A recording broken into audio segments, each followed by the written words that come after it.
আল্লাহ বলেন, গোলাম তোমাকে চিন্তা শক্তি দিয়েছি গোলাম, তোমার মধ্যে আমি আল্লাহ সবচেয়ে শ্রেষ্ঠত্বের জিনিস দিয়েছি, যা কোনো কিছুর মধ্যে আমি আল্লাহ দেই নাই। কোন হাইওয়ান আর জানোয়ারের মধ্যে শক্তি দেই নাই, কোন পশুর মধ্যে শক্তি দেই না। তোমার মধ্যে আমি আল্লাহ চিন্তা চেতনা দিই, চিন্তা শক্তি দিয়েছি। তুমি একটা বার চিন্তা করো, যেই পানির মধ্যে পৃথিবীর কেউ কোনো নকশা করতে পারে না, আমি আল্লাহ 40 দিন পর পর তোমার মধ্যে পরিবর্তন ঘটাইছি। এই পানিটাকে আমি আল্লাহ 40 দিন পর জমাট রক্ত বানাইলাম, আল্লাহু আকবার। এরপর 40 দিন পর গোশতের টুকরা বানাইলাম, 40 দিন পর এর উপর আমি আল্লাহ হাড্ডি দিয়া ছাউনি দিলাম, আবার এর উপর গোশত দিলাম, এর উপর আমি আল্লাহ চামড়া দিলাম।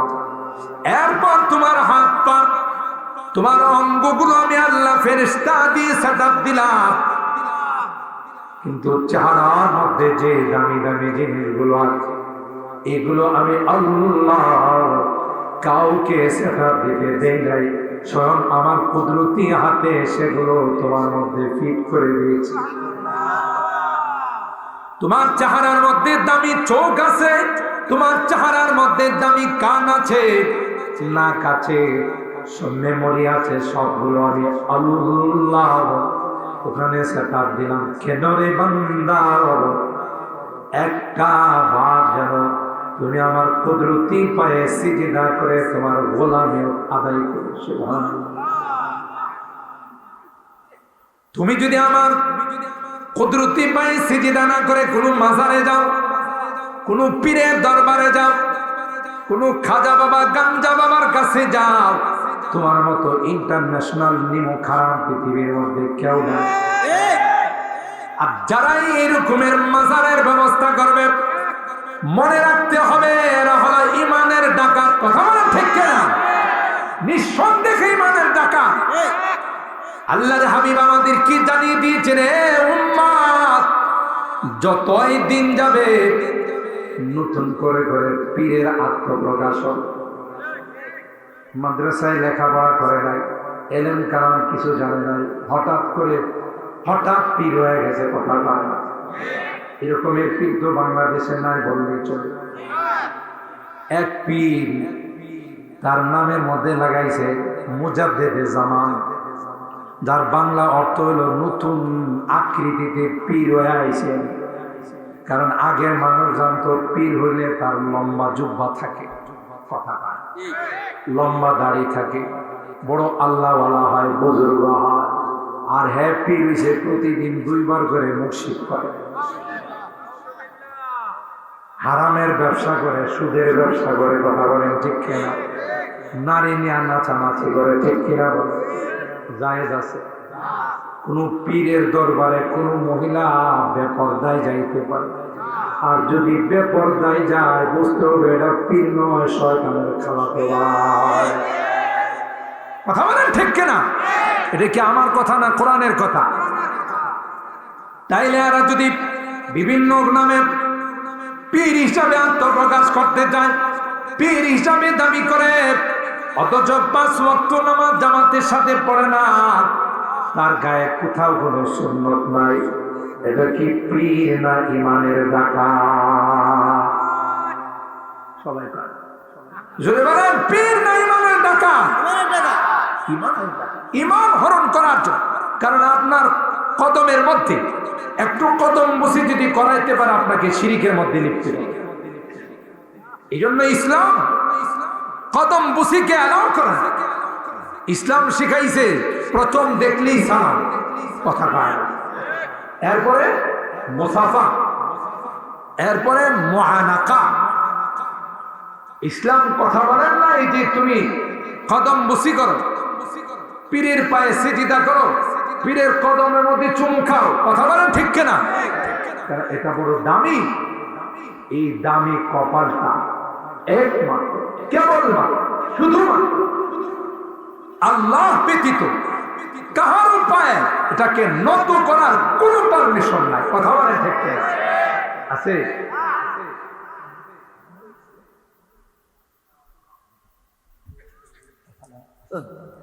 সম্মানিত সুধী, আমাদের প্রধান মেহমান এসে বসে আছেন।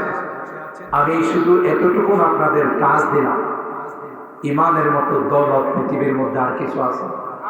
জোরে বলেন। সুতরাং যেই জিনিস দামি তার পিছনে চুল ডাকাত থাকে বেশি। স্বর্ণের দোকানের পিছনে চুল ডাকাত থাকে না?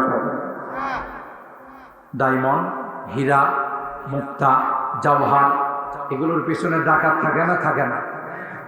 যদি কোনো কারণে ডাকাতি করে নেওয়া যায়, মালিকের জীবনের লস হয় না? হয় না? আমার আপনার জিন্দেগির সবচাইতে বড় দামি জিনিস হলো ঈমান। কথা বলেন ঠিক কিনা? কোন কারণে যদি ঈমানের ডাকাতি হয় যায়, আল্লাহর কসম আর জীবনে কোনোদিন ঈমান নসিব হবে না। কথা বলেন ঠিক কিনা? বেঈমান হয়ে দুনিয়া থেকে যাইতে হবে। আল্লাহ আমাদেরকে এই জাতীয় ধোঁকা থেকে সকলকে হেফাজত করেন, বলুন আমিন। তাই আল্লাহ কি বললেন? যে তোমাকে এত কিছু দিয়ে বানাই, শুকরিয়া কার আদায় করতে হবে? আরো জোরে বলেন। শুধু কি বানাইছে না, আমার খাবারের ব্যবস্থাও করছে। আমি আমার অনেক বয়ানে বলি, মার পেটে থাকতে এক সিস্টেমে আল্লাহ খাওয়াই, দুনিয়াতে আসার পর আরেক সিস্টেম। মা বুকের মধ্যে আল্লাহ সন্তানের দুধ জমা করে দিছে, খাবার জমা করে দিছে। এরপরে তাকে নরম খিচুড়ি খাওয়াইতে হবে। নরম খিচুড়ির জন্য আল্লাহ জমিনের মধ্যে চিকন চাউল, পোলাওর চাউলের ব্যবস্থা। সুবহানাল্লাহ। আল্লাহ কই এই নিমো খারাপ, সব দিলাম আমি, মার পেটও খাবার দিলাম আমি, দুনিয়াতে আসার পরও তোর রিজিকের ব্যবস্থা আমি করলাম, আর তুই সিজদা দিবি আর প্রণাম প্রণাম করবে আরেকজনের, তুই তো আসলে নিমো খারাপ। কথা বলে ঠিক। এই জন্য আল্লাহ বলেন, এ গোলাম এখানেই শেষ নয়, তোমাকে আমি আল্লাহ ধীরে ধীরে এইভাবে তোমাকে বানাইলাম। এরপরে তোমার দেহের মধ্যে আমি আল্লাহ মূল্যবান রূহটা দান করলাম। সুবহানাল্লাহ।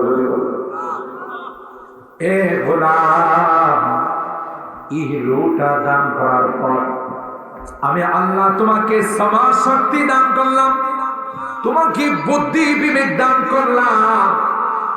সব কিছু খাটাইয়া তোমাকে বুঝতে হবে কে আমার রব, কে আমার খালেক, কে আমার পালনেওয়ালা জাত। সেই রবের দিকে তোমাকে যাইতে হবে, সেই রবের ইবাদত করতে হবে। আল্লাহ কই তোমাকে বড় মায়া করে, বড় স্নেহ আর মমতা দিয়ে আমি আল্লাহ তোমাকে বানাইছি গোলাম। তুমি যখন আমার কুদরতি পায়ে সিজদায় পড়ে যাও, তুমি যখন আমার কুদরতি পায়ে বলো সুবহানা রাব্বিয়াল আ'লা, আমার রব, আমার আল্লাহ তিনি পবিত্র, তিনি সবচাইতে উঁচা, তার সমপরিমাণ কেউ হতে পারে না। এ গোলাম, তুমি যখন আমার ঘরে প্রবেশ করো, আল্লাহু আকবার বলে, তুমি যখন আমার ঘরে প্রবেশ করো গোলাম, ঘরে প্রবেশ করার আগে বাড়ির থেকে যখন বের হও, প্রতিটা কদমে কদমে আমি আল্লাহ তোমার জীবনের একটা করে গুনাহ মাফ করে দিই, আর একটা করে সওয়াব তোমার আমলনামায় লিখে দিই। মসজিদে আমার ঘরে যখন তুমি প্রবেশ করো, বলো আল্লাহুম্মা ইফতাহ লি আবওয়াব রাহমাতিক, এ মালিক আমি রহমতের ভান্ডারে চলে আসলাম, রহমতের দুয়ারগুলো আমার জন্য তুমি খুলে দাও। সাথে সাথে আল্লাহ কয় তোর দোয়া করতে দেরি হয়, আমি আল্লাহ রহমতের ভান্ডার খুলতে দেরি হয় না।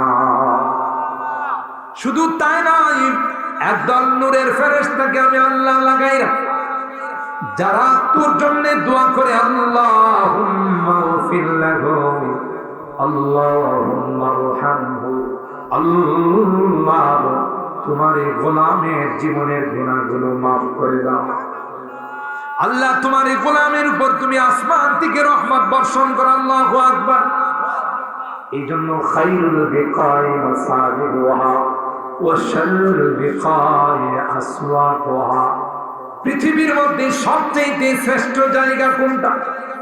বলেন বলেন কোনটা? মসজিদ, আল্লাহর ঘর। আর এই জন্যই তো এখানে এত ফজিলত, এত রহমত, এত বরকত, এত মাগফিরাত। আল্লাহ বলেন এটা পৃথিবীর কাহারো ঘর না, এটা হলো আমি আল্লাহর ঘর। আল মসজিদু বাইতি ওয়াল মাদ্রাসা, আল মসজিদু বাইতুল্লাহ ওয়াল মাদ্রাসাতু বাইতি। নবী কয় মসজিদ হলো আল্লাহর ঘর আর মাদ্রাসা হলো আমার ঘর। দুইটার সঙ্গে সম্পর্ক রাখবা, দুনিয়াতেও সফল, পরকালেও সফল। কথা বলেন ঠিক কিনা? আর জায়গায় দুনিয়াতে দুই, যারাই মাদ্রাসা মসজিদের সঙ্গে সম্পর্ক রাখছে, যারাই মাদ্রাসা মসজিদের সঙ্গে মহব্বত আর ভালোবাসা তাআল্লুক রাখছে, আল্লাহ দুনিয়াতেও তাদেরকে ভালো রাখছে, পরকালেও আল্লাহ তাদেরকে শান্তিতে রাখে। আচ্ছা বলবো না, তাদেরকে আল্লাহ দুনিয়াতেও শান্তিতে রাখবেন, পরকালেও শান্তিতে। সুবহানাল্লাহ। কারণ মসজিদের সাথে সম্পর্ক রাখা মানে কার সাথে? কথা কয় না, কার সাথে? আল্লাহর সাথে যার সম্পর্কে ভালো থাকবে, এদিকে আমরা কোনোদিন জাহান্নামে দিব, আগুনে জ্বলে। নবীর সাথে যাদের সম্পর্ক থাকবে, হাউজে কাউসারের পানি কি আবু জাহেলের খাওয়া যায়? উমাইয়ারে, বুশরে, নরেন্দ্র মোদী কথা পায়।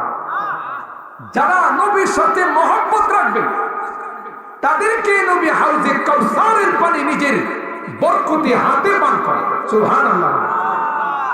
আর একবার যারা হাউজে কাউসারের পানি পান করবে, লা ইয়াসমাউ আবাদা, আর কখনো তাদের পিপাসা।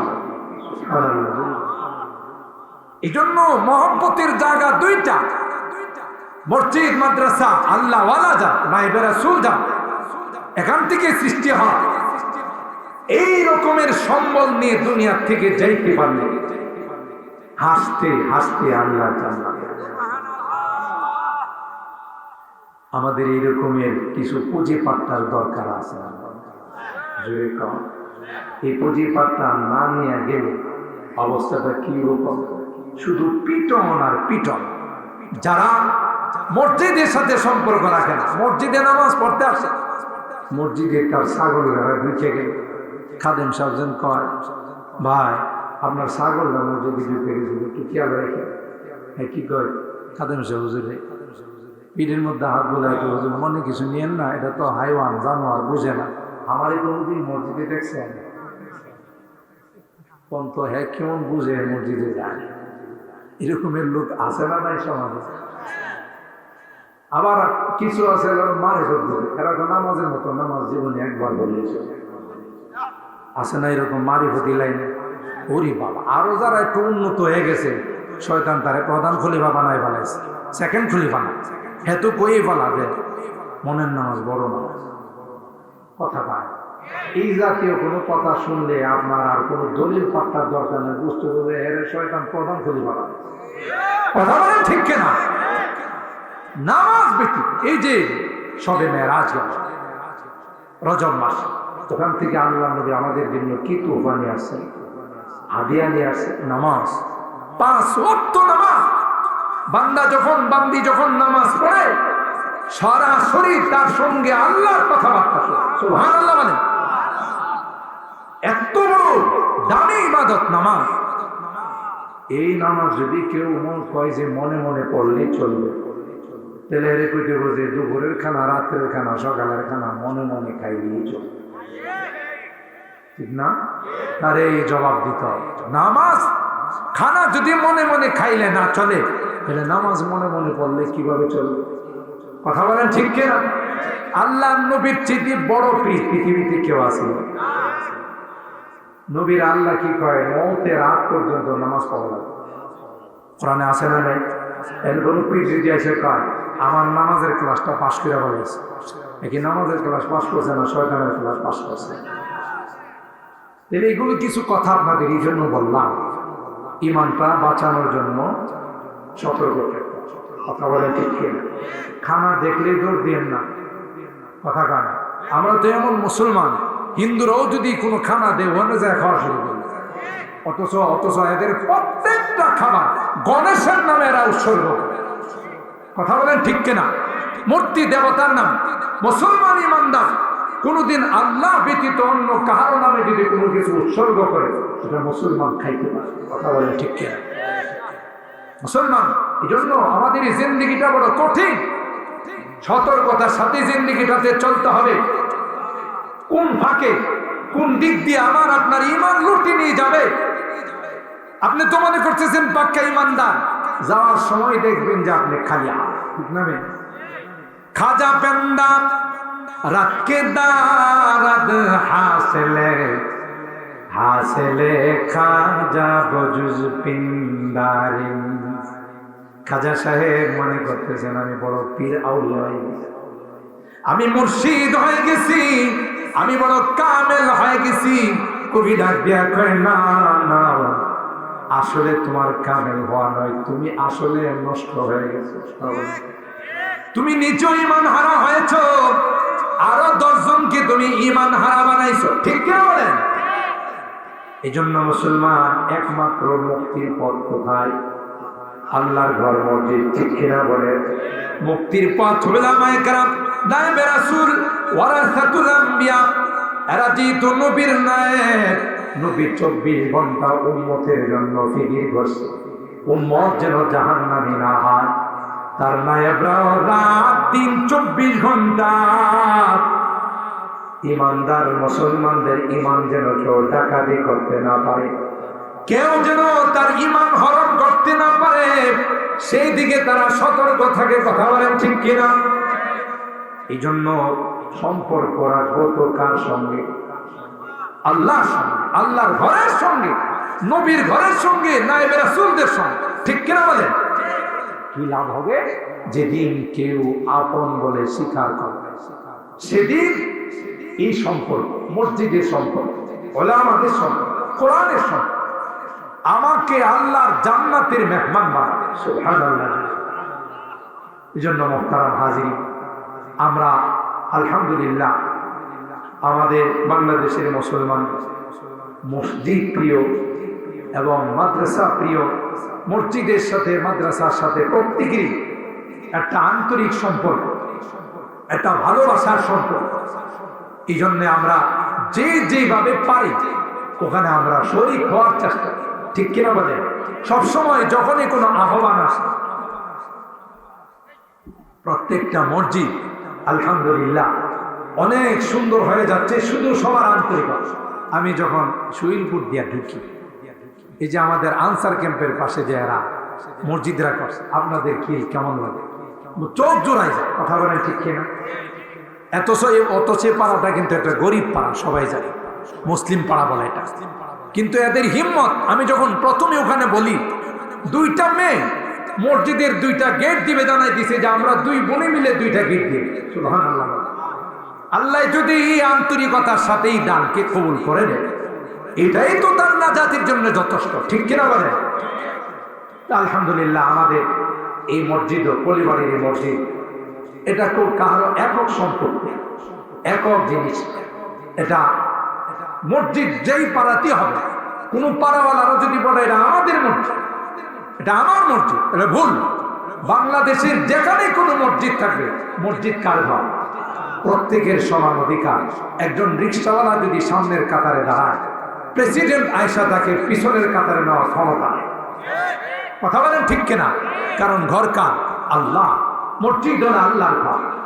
তো আমরা আলহামদুলিল্লাহ যখনই নিয়োগ করছি যে এখানে পাড়ার মধ্যে একটা মসজিদ করার দরকার, এত সারা আপনাদের পাইছি যা ভাষায় প্রকাশ করা যায়। এই জন্য আমরা চিরকৃতজ্ঞ। মসজিদের কাজ আলহামদুলিল্লাহ অল্প সময়ের মধ্যে আপনাদের সহযোগিতায় আল্লাহ তাআলা কমপ্লিট করে দিয়েছে। বিশেষ করে প্রত্যেকেরই সন্তান রাজা প্রবাসে আছে, বিদেশে আছে। এদের প্রত্যেকটা এলাকা, আমি বাংলাদেশের যেখানে যাই, বড় বড় মাহফিলগুলো, মসজিদগুলো, মাদ্রাসাগুলোর মধ্যে সবচেয়ে বড় অবদান রাখে বিদেশি। কথা কয় না? জোরে বলেন ঠিক কিনা? আমার প্রত্যেকটা মোনাজাত আপনারা দেখবেন বিদেশিদের জন্য, কেউ আমাকে বলুক আল্লাহ, বিদেশিদের জন্য আমার একটা দোয়ার একটা উল্লেখযোগ্য অংশ। কারণ নৈতিক দায়িত্ব হলো তাদের জন্য দোয়া করা। কারণ এরা কষ্ট করে যদি বাংলাদেশের জন্য টাকা পয়সা না পায়, তো দেশের টাকা অনেক আগে চলে যেত। কথা বলে ঠিক কিনা? বিভিন্ন মসজিদ মাদ্রাসায় মাহফিলে এদের সিংহভাগগুলো না বিদেশিদের। আল্লাহ আমার দেশের সকল বিদেশিদেরকে ভালো রাখে। সবাই বলেন আমিন। যত অসুবিধা আছে সবগুলোকে আল্লাহ তাআলা দূর করবে। তার ব্যতিক্রম নয় আমাদের এই মসজিদ, আমার এই মহল্লা, যারা বিদেশে থাকে এরা ওখান থেকে সবসময় খোঁজ খবর নেয়। এবং যখন এই মাহফিল আসে এদেরও দানের একটা বড় অংশ এই মাহফিলের মধ্যে, মসজিদের মধ্যে থাকে।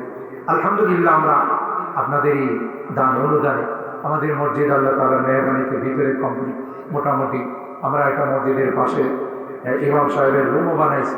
এখন আমাদের মসজিদের জন্য আমরা চাচ্ছি মুসল্লিদের সুবিধার জন্য একটা ওযুখানা বানানোর জন্য এবং দু একটা টয়লেট বানানোর জন্য। তা আপনারা জানেন, এবং সামনের এই জায়গাটা যদি আমরা আরেকটু সুন্দর হয়ে যায় তাহলে দেখা যাবে আমরা মসজিদের সামনে মাহফিল করতে পারবো। ঠিক কিনা বলেন? এখন জায়গা না থাকার কারণে অনেক সময় দেখা যায় যে জমিনের মধ্যে এই জায়গাতে ওই জায়গাতে। তাই যেহেতু আমাদের প্রধান মেহমান এসে অনেক আগে, প্রায় 1.5 ঘন্টা আগে এসে বসা আছে, আমি কালেকশনের জন্য খুব লম্বা টাইম নেব না, কয়েকটা মিনিট। আপনারা যেহেতু আপনাদের এই সন্তান হিসাবে মহব্বত করেন, ভালোবাসেন, যখনই কিছু আপনাদের কাছে চাই আপনারা অত্যন্ত আন্তরিকতার সাথে দেন এবং অনেকেই দেওয়ার জন্য রেডি থাকেন।